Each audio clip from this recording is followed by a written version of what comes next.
Yon guys, good morning. So, ang pag-uusapan natin ngayon tungkol sa cloud chasing, no? Marami kasing parang naguguluhan sa atin no.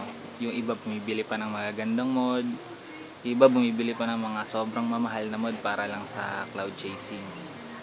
Bali yung ang hindi kasi naiintindihan ng iba.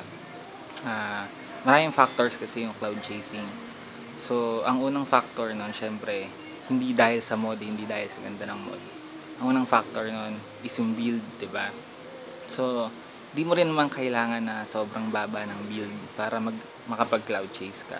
So, halimbawa itong mod ko, hanggang 80 watts lang 'to. Yung iba naghahanap pa ng 200 watts, 'di ba? Para lang kala nila pag 200 watts mas malakas sa usok, ganun. Kailangan lang nilang intindihin kung paano yung tamang build para dun sa ganung mod para makapag cloud chase. So una, ang kailangan mo maintindihan is kung paano may build ng maganda para makapag cloud chase. So halimbawa, itong mod na to hanggang 80 watts lang to.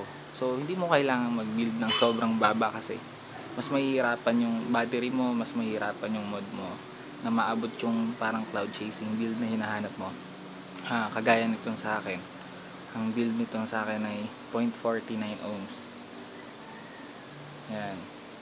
Mas maraming loops to na mas manipis na wire. Kaya yung feeling ko, yun yung cloud chase build para dito. So, yun, una build. Tapos pangalawa, syempre yung juice mo. Yung juice mo, dapat mas marami yung vegetable glycerin or VG. Kasi may 4 na ingredients ang juice Una, yung flavor mo. Pangalawa, yung PG. Pangalawa, yung VG. Tapos pang-apat, sorry. Una yung VG, sunod PG, sunod flavor. Tapos yung panghuli yung nicotine. So, dapat mas marami yung VG or vegetable glycerin kasi yung vegetable glycerin, yun yung nagpo-produce ng usok na malakas. Tapos yung PG, yun yung nagpo-produce ng flavor mo. So, dapat mas mataas yung VG mo kung gusto mo mag-cloud chase compared dun sa PG. Kasi yung mga juice na matataas yung PG, sabihin natin na medyo malakas din yung usok nila pero iba pa rin pagka lamang yung VG kasi yun yung nagpo-produce ng usok. Yung VG sa flavor siya. So, yun. So, ang build, tapos yung juice. Pangatlo, yung airflow ng RTA, RDA mo. Bali, dapat maintindihan mo yung kung ano yung komportable ka. Kung ano yung komportable ka na airflow, na feeling mo yung sakto yung hipak mo. Kasi, hindi naman porket marami yung airflow, malakas na yung usok. Depende kasi yun minsan kasi pag sobrang lakas naman ng hangin na pumapasok dun sa RTA, RDA mo, parang namamatay yung usok niya, yung vapor niya, namamatay siya. So dapat hindi lang basta makahipak, no, parang may timing yun or may saktong lakas ng paghigop para sa airflow mo.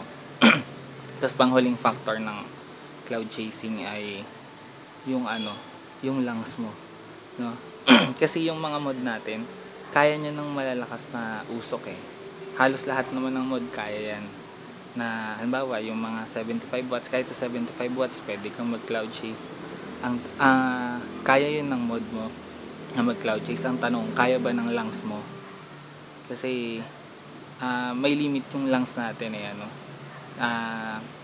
kaya kung magtataka kayo halimbawa dun sa kaibigan mo, parehas naman kayo ng build pero bakit mas mahina yung usok nung sayo, ang tatanungin mo yung sarili mo kasi hindi naman lahat ng tao pantay-pantay yung capacity ng lungs, no?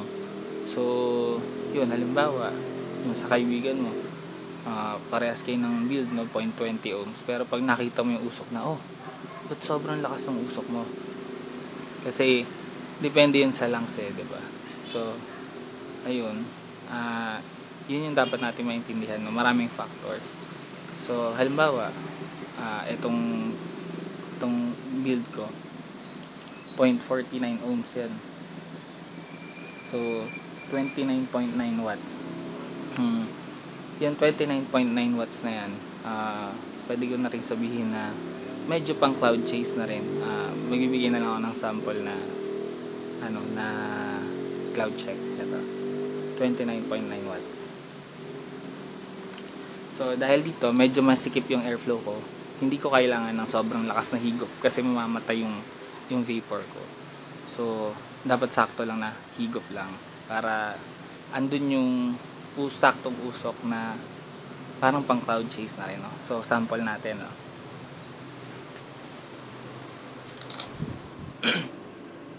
Gamit ko RTA lang yan, RTA siya. So tingnan natin, 29 watts.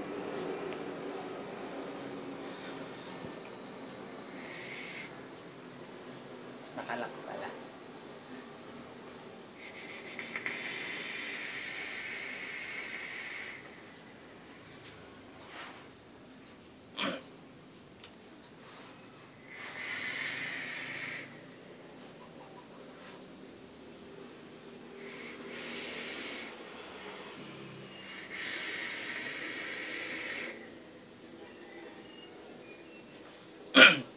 So yun, no, 29 watts.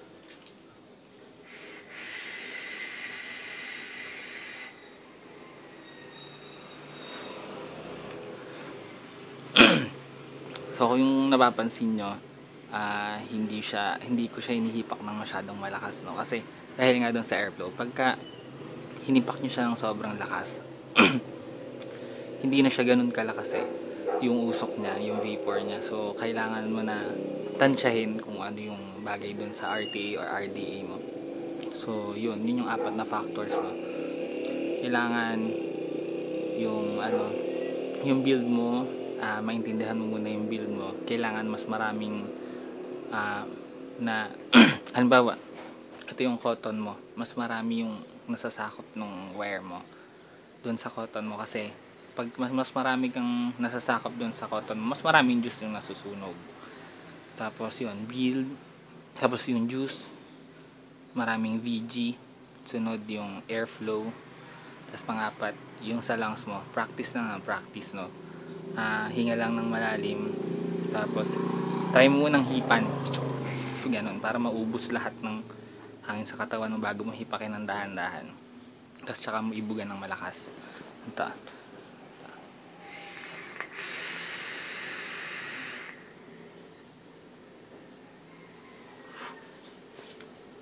so napansin nyo, hinipan ko muna siya ng malakas, no? Para nagiinit na agad yung coil niya, tapos dahan-dahan mo lang nahihigupin, sabay bugan ng malakas.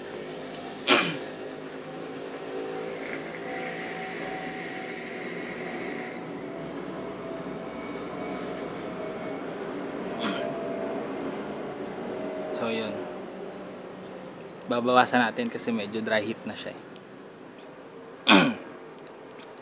Yan, 23 watts Merlin Mini RTA.